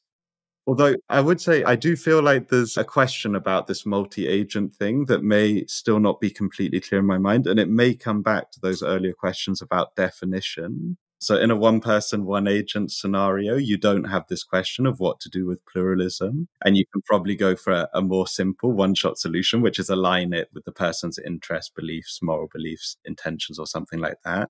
But if you're interested in this question of real-world politics, For real world AI systems where a plurality of people are affected, we definitely need these other kinds of principles that have a much richer set of properties and endorsements. All right. There's Rawls's veils of ignorance, there's principle of non-domination, and then there's the democratic process. Non-domination is a criterion that any scheme for multi-agent value alignment needs to meet. And then we can ask the question, what sort of scheme would meet this requirement of non-domination? And there we have the overlapping consensus with human rights. We have a scheme of democratic debate leading to principles for an AI constitution. And we have the veil of ignorance as all ideas that we basically find within political theory that could help us meet that condition. All right, so we've spoken at some length then about principles and identifying principles. This goes back to our conversation about the is-ought distinction. And these are principles that we need to identify for setting up an ethical alignment procedure. You mentioned this earlier when we were talking about this distinction between the one true moral theory approach to AI alignment in contrast to coming up with a procedure for AI alignment that would be broadly endorsed by many people and would respect the principle of non-domination and would take into account pluralism. Can you unpack this distinction more and the importance of it? Yeah, absolutely. So I think the kind of true moral theory approach, although it is a kind of stylized idea of what an approach to value alignment might look like, is the sort of thing that could be undertaken just by a single person who is designing the technology or a small group of people, perhaps moral philosophers who think that they have really great expertise in this area, and then they identify the chosen principle and run with it. The big claim is that that isn't really a satisfactory way to think about design and values in a pluralistic world where many people will be affected. And of course, many people who've gone off on that kind of enterprise have made serious mistakes that were very costly for humanity and for people who are affected by their actions. So the political approach to value alignment takes a fundamentally different perspective and says it isn't really about one person or one group running ahead and thinking that they've done all the hard work. It's about working out what we can all agree upon that looks like a reasonable set of moral principles or coordinates to build powerful technologies around. And then once we have this process in place that outputs the right kind of agreement, then the task is given back to technologists. And they said these are the kind of parameters that our fair process of deliberation has outputted. And this is what we have the authority to encode in machines, whether it's like human rights or a conception of justice or some other widely agreed upon values. There are principles that you're really interested in satisfying, like respecting pluralism and respecting a principle of non-domination. And the one true moral theory approach risks violating those other principles. Are you not taking a stance on whether there is a one true moral theory? You're just willing to set that question aside and say, because it's so essential to a thriving civilization that we don't do moral imposition on one another, that coming up with a broadly endorsed theory is just absolutely the way to go, whether or not there is such a thing as a one true moral theory. Does that capture your view? Yeah, so to some extent, I'm trying to make an argument that will look like something we should affirm, regardless of the metaethical stance that we wish to take. Of course, there are some views about morality that actually say that non-domination is a really important principle, or that human rights are fundamental. So someone might look at these proposals and from the comprehensive moral perspective, they would say this is actually the morally best way to do value alignment. And it involves dialogue, discussion, mutual understanding, and agreement. However, you don't need to believe that in order to think that this is a good way to go. If you look at the writing of someone like Joshua Green, he says that there's this problem we encounter called the tragedy of common sense morality. A lot of people have fairly decent moral beliefs, but when they differ, it ends up in violence and they end up fighting. And you have a hugely negative moral externality that arises just because people weren't able to enter this other mode of theorizing where they said, look, we're part of a collective project. Let's agree to some higher level terms that we can all live by. So from that point of view, it looks prudent to think about value alignment as a pluralistic enterprise. That's an approach that many people have taken with regards to the justification of the institution of the state and the things that we believe it should protect and affirm and uphold. And then, as I alluded to earlier, I think that actually, even for some of these anti-realists, this idea of inclusive deliberation and even the idea of human rights look like quite good candidates for the kind of wouldn't it be nice criterion. So to return to Richard Rorty, who's kind of the arch moral skeptic, he does ultimately really want us to live in a world with human rights. He just doesn't think he has a really good metaethical foundation to rest this on. But in practice, he would take that vision forward, I believe, and try to persuade other people that it was the way to go by telling them good stories and saying, well, look, this is the world with human rights and open-ended deliberation. And this is the world where one person decided what to do. Wouldn't it be nice in that better world? So I'm hopeful that this kind of political ballpark has this kind of rich applicability and appeal, regardless of whether people are starting out in one place or the other. That makes sense. So then another aspect of this is in the absence of a moral agreement or when there is moral disagreement, is there a fair way to decide what principles AI should align with? For example, I can imagine religious fundamentalists at core being antithetical to the project of aligning AI systems, which would eventually lead to something like playing God and just be like, well, this is just not a project that we should even do. So that's an interesting question, and you may actually be putting pressure on my preceding argument. I think that it is certainly the case that you can't get everyone to agree on a set of global principles for AI because some people hold very, very extreme beliefs that are exclusionary and don't tend to the possibility of compromise. Typically people who have a fundamentalist orientation of one kind or another. And so even if we get the pluralistic project off the ground, it may be the case that we have to, in my language, impose our values on those people and that in a sense they are dominated. And that leads to the difficult question, why is it permissible to impose beliefs upon those people, but not the people who don't hold fundamentalist views? It's a fundamentally difficult question because what it tends to point to is the idea that beneath this talk about pluralism, there is actually a value claim, which is that you are entitled to non-domination so long as you're prepared not to dominate other people and to accept that there is a moral equality that means that we need to cooperate and cohabit in a world together. And that does look like a kind of deep, deep moral claim that you might need to substantively assert. I'm not entirely sure. I think that's one that we can save for further investigation. But it's certainly something that people have said in the context of these debates that at the deepest level, you can't escape making some kind of moral claim because of these cases. Yeah. This is reminding me of The Paradox of Tolerance by Karl Popper, who talks about free speech ends when you yell that the theater's on fire and in some sense are then imposing harm on other people. And that we're tolerant of people within society, except for those who are intolerant of others. And to some extent, that's a paradox. So similarly, we may respect and endorse a principle of non-domination or non-subjugation, but that ends when there are people who are dominating or subjugating. And the core of that is maybe getting back again to some kind of principle of non-harm related to the well-being of sentient creatures. Yeah, I think the obstacles that we're discussing now are very precisely related to that paradox. Of course, the boundaries we want to draw on permissible disagreement, in some sense, is quite minimal. Or conversely, we might think that the wide affirmation of some aspect of the value of human rights is quite a strong basis for moving forwards because it says that all human life has value and that everyone is entitled to basic goods, including goods pertaining to autonomy. So people who reject that really are pushing back against something that is widely and deeply reflectively endorsed by a large number of people.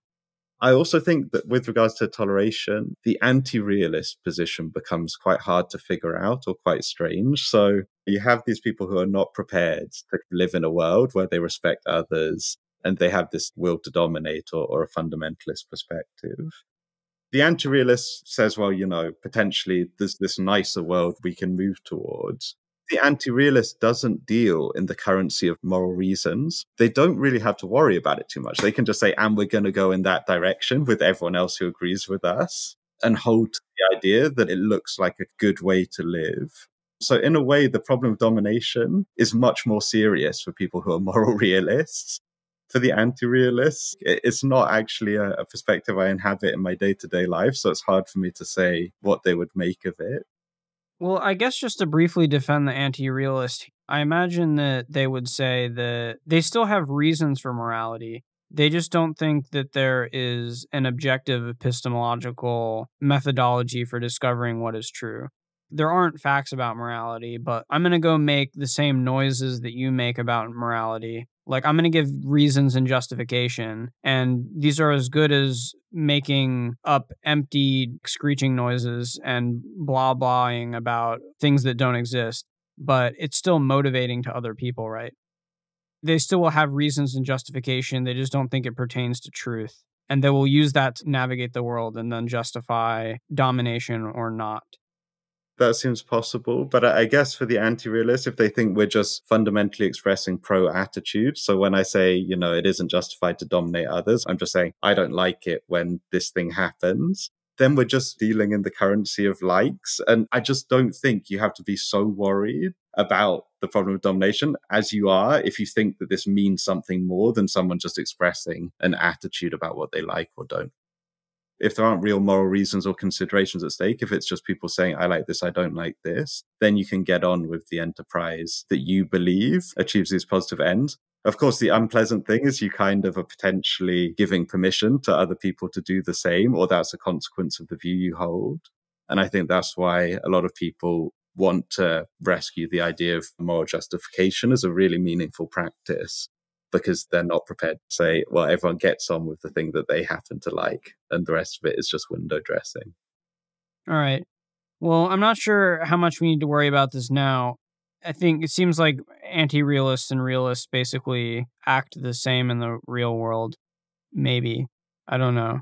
Yeah, in reality, anti-realists tend to act in ways that suggest that on some level they believe that morality has more to it than just being a category error. So let's talk a little bit here more about the procedure by which we choose evaluative models for deciding which proposed aspects of human preferences or values are good or bad for an alignment procedure. We can have a method of evaluating or deciding which aspects of human values or preferences or things that we might want to bake into an alignment procedure are good or bad.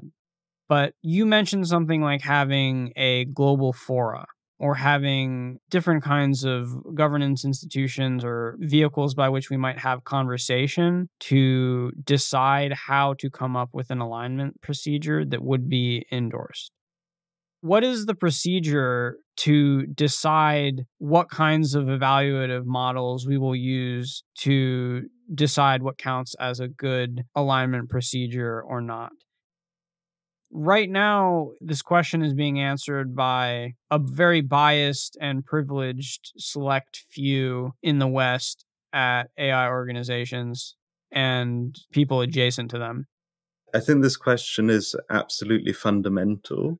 I believe that any claim that we have meaningful global consensus on AI principles is premature, and that it probably does reflect biases of the kind you mentioned.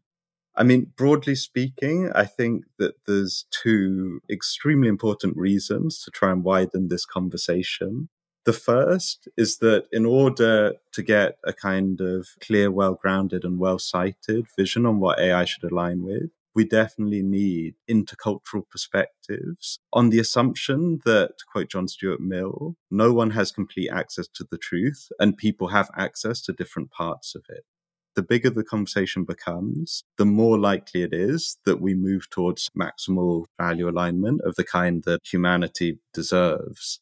But potentially more importantly than that, and regardless of the kind of epistemic consequences of widening the debate, I think that people have a right to voice their perspective on topics and technologies that will affect them.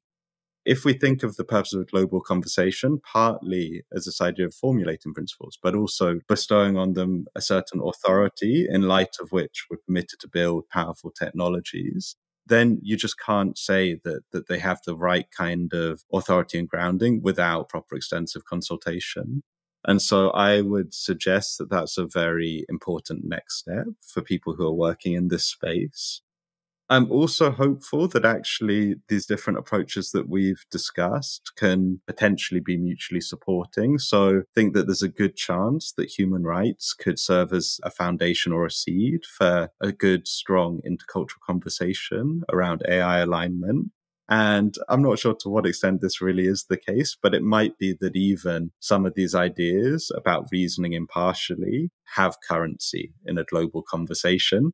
And you might find that they're actually quite challenging for affluent countries or for self-interested parties because it would reveal certain hidden biases in the propositions that they've now made or put forward. Okay, so related to things that we might want to do to come up with the correct procedure for being able to evaluate what kinds of alignment procedures are good or bad, what do you view as sufficient for adequate alignment of systems? So we've talked a little bit about minimalism versus maximalism, where minimalism is aligning to just some conception of human values, and maximalism is hitting on some very idealized and strong set or form of human values.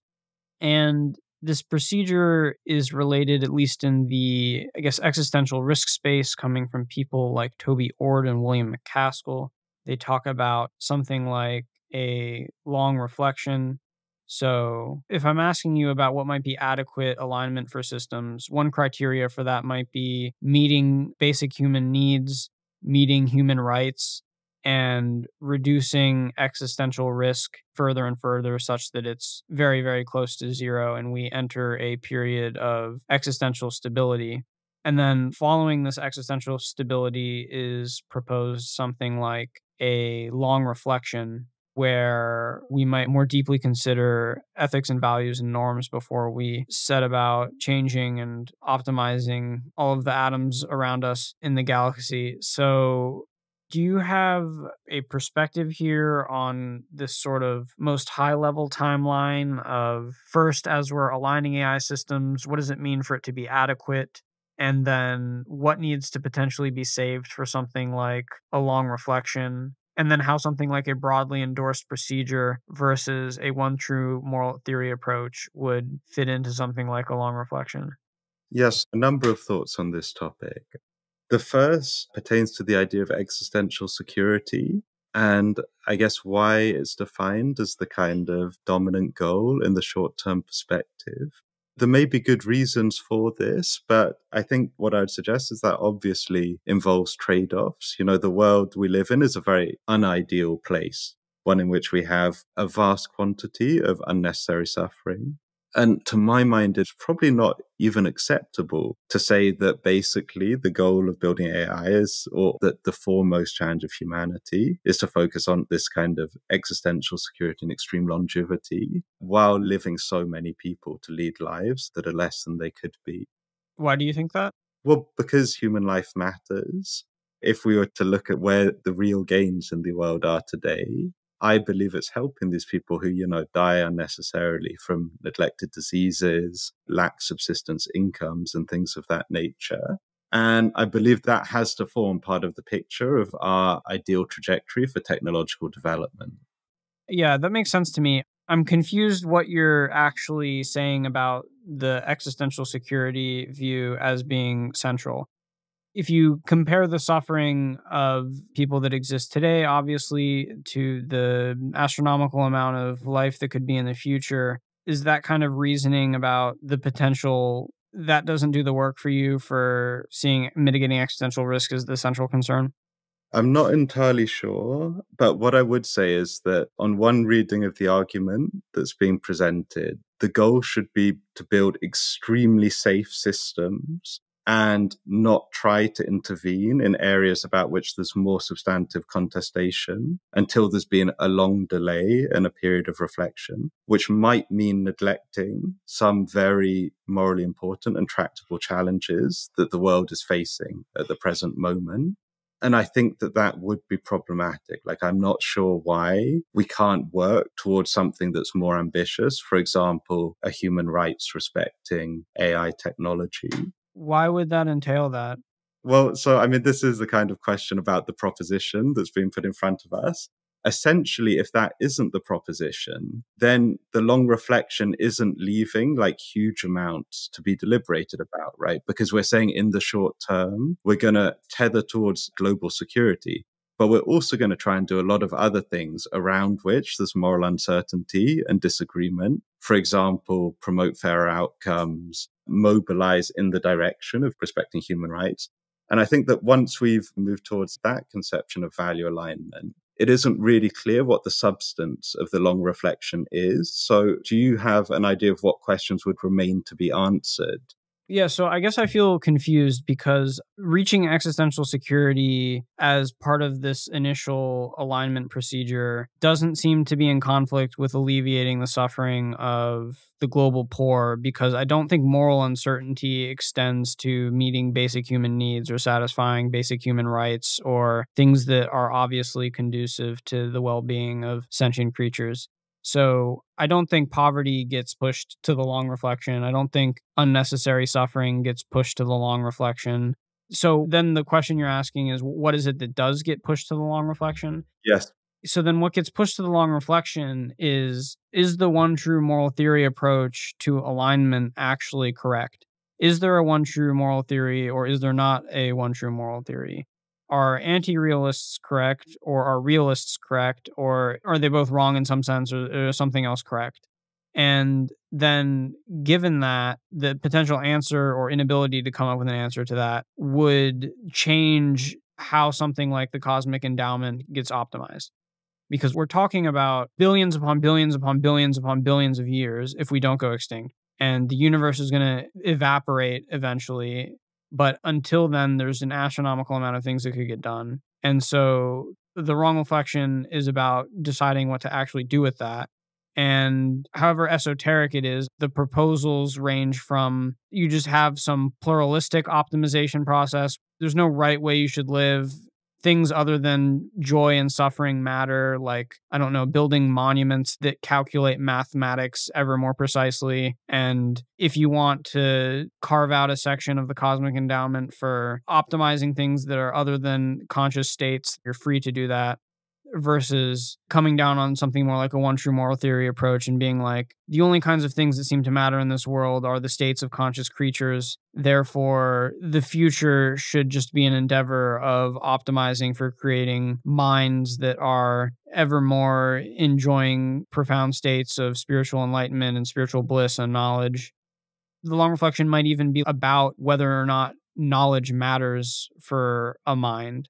Does it really matter that I am in tune with truth and reality? Should we build nothing but experience machines that cultivate whatever the most enlightened and blissful states of experience are, or is that wrong? The long reflection to me seems to be about these sorts of questions, and if the one true moral theory approach is correct or not. Yeah, that makes sense. And my apologies if I didn't understand what was already taken care of by the proposal. I think to some extent in that case, we're talking about different action spaces. So when I look at these questions of AI alignment, I see very significant value questions already arising in terms of how benefits and burdens are distributed, what fairness means, whether AI needs to be explainable and accountable, and things of that nature, alongside a set of very pressing global problems that it would be really, really important to address. So I think my time horizon is definitely different from this long reflection one. Kind of find it difficult to imagine a world in which these huge, but to some extent prosaic questions have been addressed, and in which we then turn our attention to these other things. I guess there's a couple of things that can be said about it. So I'm not sure if this is meant to be taken literally, but I think the idea of pressing pause on technological development while we work out a further set of fundamentally important questions is probably not feasible. So it would be best to work with a long-term view that doesn't rest upon the possibility of that option.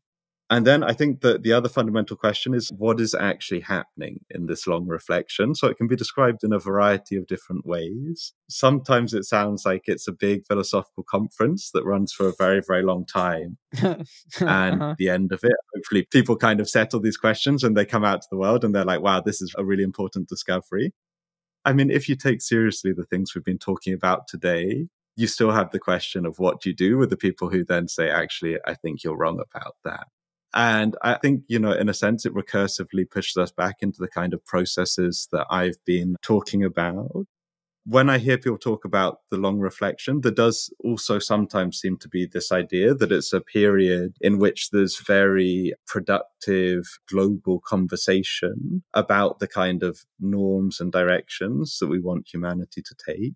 And that seems valuable, but it doesn't seem unique to the long reflection. Like that would be incredibly valuable right now. So it doesn't look radically discontinuous to me on that view. All right. Because we're talking about the long-term future here, and I bring it up because it's interesting in considering what questions can we just kind of put aside. These are interesting, but in the real world, they don't matter a ton or they don't influence our decisions, but over the very, very long-term future, they may matter much more.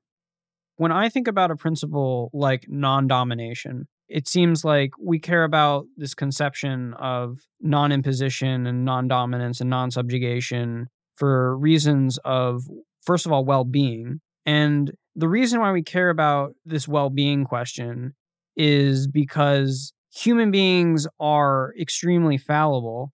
And it seems to me that the principle of non-domination is rooted in the lack of epistemic capacity for fallible agents like human beings to promote the well-being of sentient creatures all around them.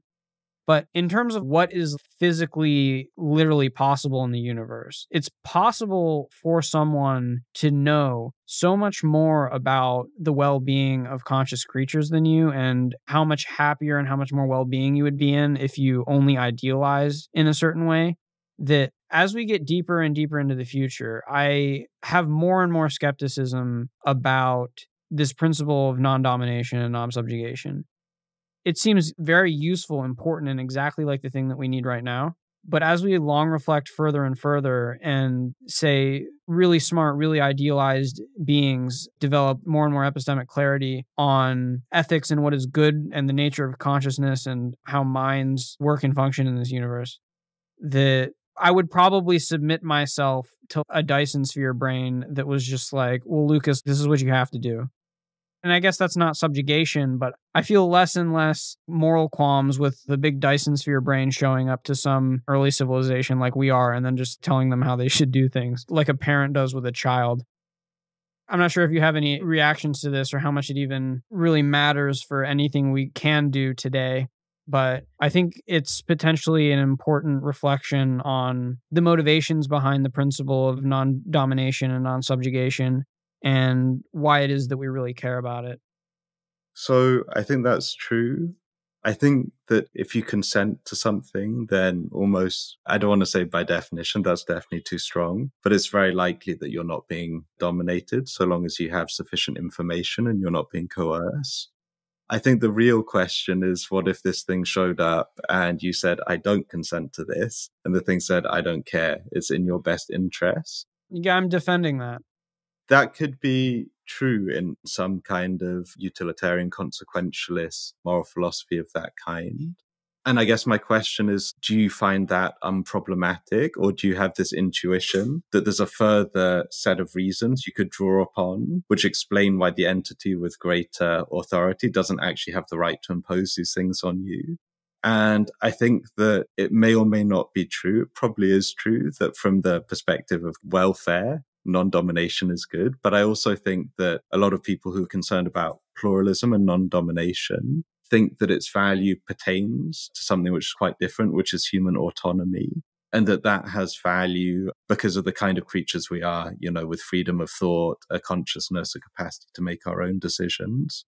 So I personally am of the view that even if we get some amazing, amazing paternalists, there's still a further question of political legitimacy that needs to be answered, and that it's not permissible for this thing to impose without meeting these standards that we've talked about today.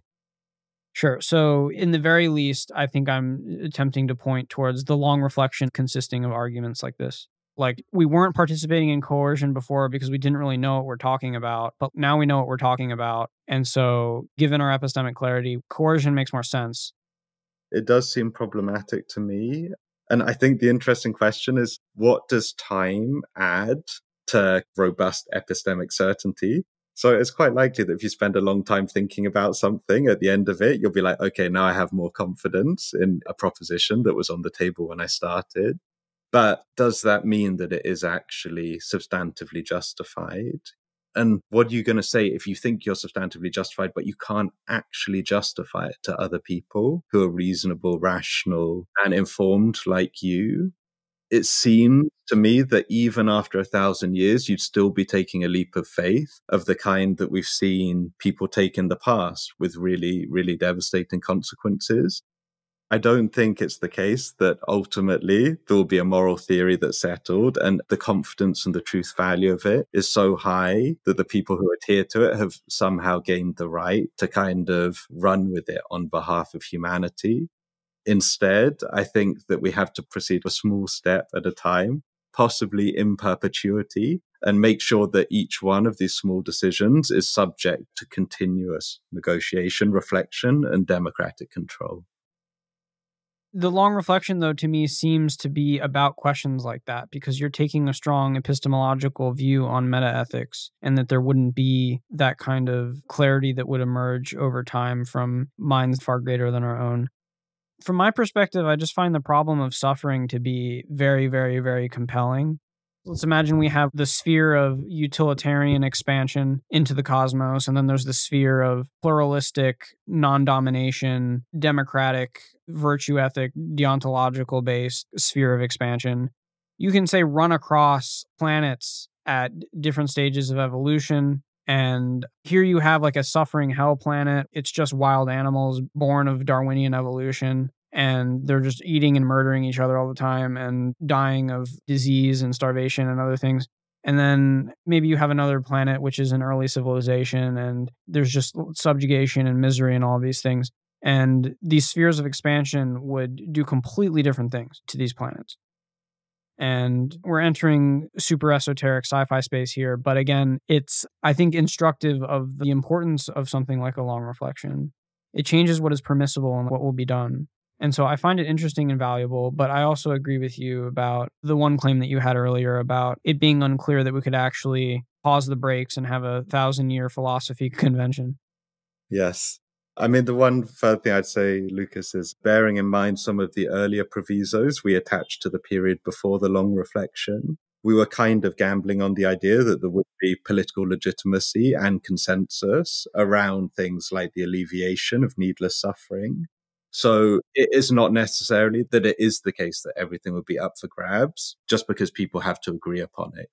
In the world today, we can already see some nascent signs of moral agreement on things that are really morally important and would be very significant if they were fully realized as ideals. Maybe there's just not that big of a gap between the views that are left to be argued about during the long reflection. But then there's also this interesting question, wrapping up on this part of the conversation, about what did we take previously that was sacred that is no longer that? An example would be if a moral realist utilitarian conception ended up just being the truth or something, then rights never actually mattered, autonomy never mattered, but they functioned as very important epistemic tool sets. And then we're just like, okay, we're basically doing away with everything that we said was sacred. We still endorsed having done that, but now it's seen in a totally different light. There could be something like a profound shift like that, which is why something like long reflection might be important. Yeah, I think it really matters how the hypothesized shift comes about. So, if there is this kind of global conversation with new information coming to light, taking place through a process that's non coercive, and the final result seems to be a stable consensus of overlapping beliefs that we have more moral consensus than we did around something like human rights, then that looks like a kind of plausible direction to move in. And that might even be moral progress itself. Conversely, if it's people who've been in the conference a long time and they come out and they're like, we've reflected 1,000 years and now we have something that we think is true. Unfortunately, I think they end up kind of back at square one where they'll meet people who say, we have reasonable disagreement with you and we're not necessarily persuaded by your arguments. And then you have the question of whether they're more permitted to engage in value and position than people were in the past. And I think probably not. I think that if they believe those arguments are so good, they have to put them into a political process of the kind that we've discussed. And hopefully their merits will be seen. Or if not, there may be some avenues that we can't go down. But at least we've done things in the right way. Luckily, it may turn out to be the case that you basically never have to do coercion because with good enough reasons and evidence and argument, basically any mind that exists can be convinced of something. Then it gets into this very interesting question of if we're respecting a principle of non-domination and non-subjugation as something like Neuralink and merging with AI systems, and we gain more and more information about how to manipulate and change people. What changes can we make to people from the outside would count as coercion or not? Because currently we're constantly getting pushed around in terms of our development by technology and people and the environment, and we basically have no control over that. And do I always endorse the changes that I undergo? Probably not. Does that count as coercion? Maybe. And we'll increasingly gain power to change people in this way. So this question of coercion will probably become more and more interesting and difficult to parse over time. Yeah, I think that's quite possible. And it is kind of an observation that can be made about many of the areas that we're thinking about now. For example, the same could be said of autonomy. To some extent, that's the flip side of the same question. What does it really mean to be free? Free from what and under what conditions? If we just loop back a moment, the one thing I'd say is that the hypothesis that, you can create moral arguments that are so well reasoned that they persuade anyone is, I think, the perfect statement of a certain Enlightenment perspective on philosophy that sees rationality as the tiebreaker and arbiter of progress. In a sense, that the whole project that I've outlined today rests upon a recognition or an acknowledgement that that is probably unlikely to be true. When people reason freely about what the good consists in, they do come to different conclusions. And I guess the kind of thing people will point to there as evidence is just the nature of moral deliberation in the real world. You could say that if there were these winning arguments that just won by force of reason, we'd be able to identify them. But in reality, when we look at how moral progress has occurred, requires a lot more than just reason giving. So to some extent, I think the master argument approach itself rests upon mistaken assumptions. And that's why I wanted to go in this other direction. By a twist of fate, if I was mistaken and if the master argument was possible, it would also satisfy a lot of conditions of political legitimacy. And right now we have good evidence that it isn't possible, so we should proceed in one way. If it is possible, then those people can appeal to the political processes. They can be convinced. They can be convinced. And so there's reason for hope there for people who hold a different perspective to my own. All right. I think that's an excellent point to wrap up on then. Do you have anything here? I'm just giving you an open space now. If you feel unresolved about anything or have any last moment thoughts that you'd really like to say and share. I found this conversation really informative and helpful, and I appreciate and really value the work that you're doing on this. I think it's sorely needed. Yeah, thank you so much, Lucas. It's been a really, really fascinating conversation and has definitely pushed me to think about some questions that I hadn't considered before. I think the one thing I'd say is that this is really, a lot of it is exploratory work. These are questions that we're all exploring together. So if people are interested in value alignment, obviously listeners of this podcast will be, but specifically normative value alignment and these questions about pluralism, democracy, and AI, then please feel free to reach out to me, contribute to the debate. And I also look forward to continuing the conversation with everyone who wants to look at these things and develop the conversation further. If people want to follow you or get in contact with you or look at more of your work, where are the best places to do that? I think if we look on Google Scholar, there's links to most of the articles that I've written, including the one that we were discussing today. People can also send me an email, which is just my first name, Iason@deepmind.com. So yeah. All right.